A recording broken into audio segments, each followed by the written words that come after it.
Sir భారీ ఎత్తున 'అఖండ 2' pre release event జరగబోతుంది. అసలు దీనికి చీఫ్ గెస్ట్‌గా ఎవరొస్తున్నారు అని జనరల్ ఆడియన్స్‌లో అండ్ అలాగే ఫ్యాన్స్‌లో విపరీతమైన డిస్కషన్ జరుగుతుంది. డిస్కషన్ జరిగే పేర్లు కూడా తెలుసుగా బయటికి. అదే అల్లు అర్జున్ వస్తున్నారని, రేవంత్ రెడ్డి వస్తున్నారని చెప్పేసి గత 2-3 రోజులుగా నడుస్తుంది. బట్ అయితే ఇక్కడ క్లారిఫికేషన్ ఇవ్వాల్సిన పరిస్థితి అయితే ఉంది. పేర్లు వాళ్ళు చెప్పిన పేర్లు ఏదైతే ఉన్నాయో, రేవంత్ రెడ్డి గారు, అల్లు అర్జున్ ఒకే వేదిక పైన వస్తున్నారు అఖండ 2 ప్రీ రిలీజ్ ఈవెంట్లో అని చెప్పి మాట్లాడుతున్నారు. అడిగిన మాట వస్తే వాస్తవమే. బట్ అల్లు అర్జున్కి సంబంధించి షూటింగ్ సర్వేగంగా జరుగుతుంది. దానికి సంబంధించి ఫారెన్ టెక్నీషియన్స్ వర్క్ చేస్తున్నారు ఆ సినిమా షూటింగ్కి. ఫారెన్ నుంచి వచ్చిన వాళ్ళు ఎక్కువ మంది క్రూ ఉన్నారట. ఆ రోజు 28వ తారీఖు ఈవెంట్ ప్లాన్ చేశారు ఇక్కడ హైదరాబాద్లో. 28వ తారీఖు డేట్ వచ్చేసరికి అట్లీ అను బన్నీ సినిమా సంబంధించి షూటింగ్ జరుగుతుంది. అది ముంబైలో జరుగుతుంది. ముంబైలో హెటిక్ క్రూ ఉందన్నమాట. మొత్తం క్రూ అంతా ఉంటుంది. ఆ రోజు ఒకవేళ డేట్ వీళ్ళకి ఇస్తే అక్కడ క్రూ ఎక్కువ మంది క్రూ ఉంటారు, డేట్లు క్లాష్ అవుతాయి, మళ్ళీ ఇంకొక రోజు షూట్ చేయాలి కదా అనేది ఒక డిస్కషన్ నడుస్తుంది.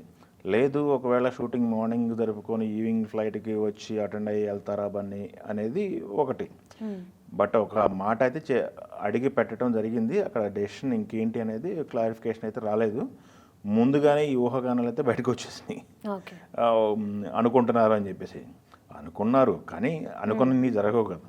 బట్ ఇక్కడ జరిగే అవకాశం ఉంది. బట్ అది కన్ఫర్మేషన్ కాదు. సీఎం గారిది అయితే అపాయింట్మెంట్ కన్ఫర్మ్ అయిందని తెలిసింది రేవంత్ రెడ్డి గారిది. రేవంత్ రెడ్డి గారితో పాటు ఇంకో కొంతమంది ఒక 2-3 స్పెషల్ గెస్ట్లు ఉంటారని మనకి తెలుస్తుంది. వాళ్ళు పొలిటికలా నాన్ పొలిటికలా అనేది ఇక చిన్న క్లారిటీ రావాల్సిన అవసరం ఉంది. బట్ 28వ తారీఖు ఈ ప్రీ రిలీజ్ ఈవెంట్ కోసమే ఒక ట్రైలర్ కట్ చేశారు. మొన్న వచ్చిన ట్రైలర్ కాకుండా ప్రీ రిలీజ్ కోసం సపరేట్ ఒక ట్రైలర్ కట్ చేశారు. ఆ ట్రైలర్లో అయితే డోసెస్ ఇంకా ఎక్కువ పెంచి ఈ సినిమా ఏ మూడ్లో ఉంటుందో అనే రకంగా వాళ్ళు ప్లాన్ చేశారట. ఈ సినిమాని నాకు తెలిసి బోయపాటి గారు అయితే ఒక యజ్ఞంలా చేశారు. కొన్ని ఇంట్రెస్టింగ్ విషయాలు తెలుస్తుంటే ఇంత కష్టపడతారా సినిమా కోసం, ఇంత ప్రాణం పెడతారనిపిస్తుంది.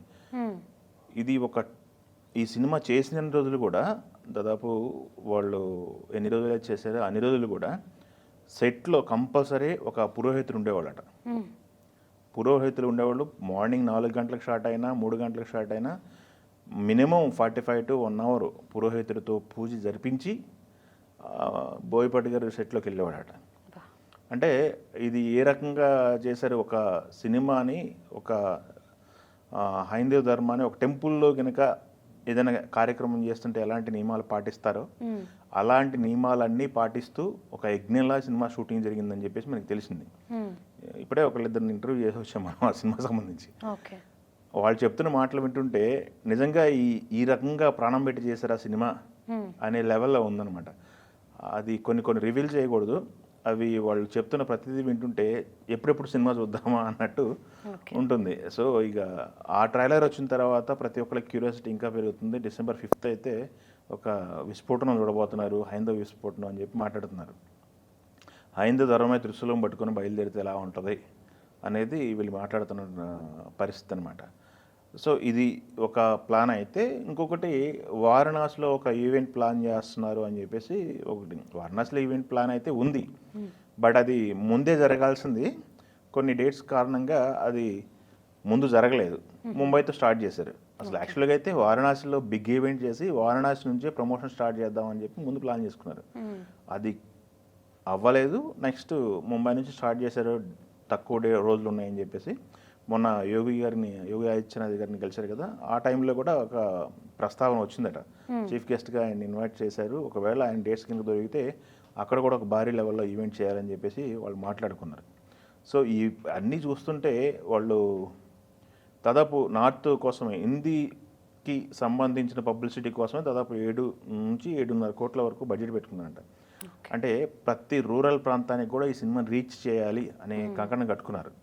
సో దేశంలో ప్రతి ఒక్కళ్ళు ఈ సినిమా చూడాలి, ఇండియాకు సంబంధించిన ప్రతి ఒక్కళ్ళు ఈ సినిమా చూడాలి అనేది వాళ్ళు టార్గెట్ పెట్టుకున్నారు. చూద్దాం ఆ టార్గెట్ ఎంతవరకు రీచ్ అవుతారు, ఈ సినిమా ఎంతవరకు బాక్స్ ఆఫీస్ దగ్గర విజయం సాధిస్తుంది అనేది చూడాల్సిందే. బట్ 28వ తారీఖు ఈవెంట్ అయితే భారీ లెవెల్లో ఉంటుంది. దానికోసం చీఫ్ గెస్ట్లు స్పెషలే, దాంతోపాటు ఆ ఈవెంట్ కోసమే స్పెషల్గా ఒక ట్రైలర్ కట్ అయితే జరిగింది.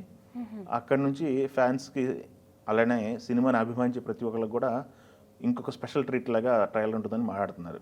ఓకే. చూద్దాం మరి ఇది బోయపాటి గారు, బాలకృష్ణ గారు పాన్ ఇండియా రేంజ్లో థియేటర్ దగ్గర వాళ్ళు ఏదైతే ఎగ్జామ్ రాస్తున్నారో దాన్ని డిస్టింక్షన్లో పాస్ అవ్వాలని చూస్తున్నారో చూద్దాం ఎలాంటి రిజల్ట్ వస్తుంది అనేది.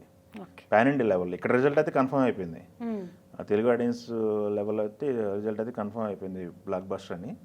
నార్త్లో వాళ్ళు అసలు పరీక్ష అది కానీ కనెక్ట్ అయితే వన్స్ కనెక్ట్ అయితే బేపచ్చాలు కలెక్షన్స్ ఉన్నామని మనకి అర్థమవుతుంది. ఓకే.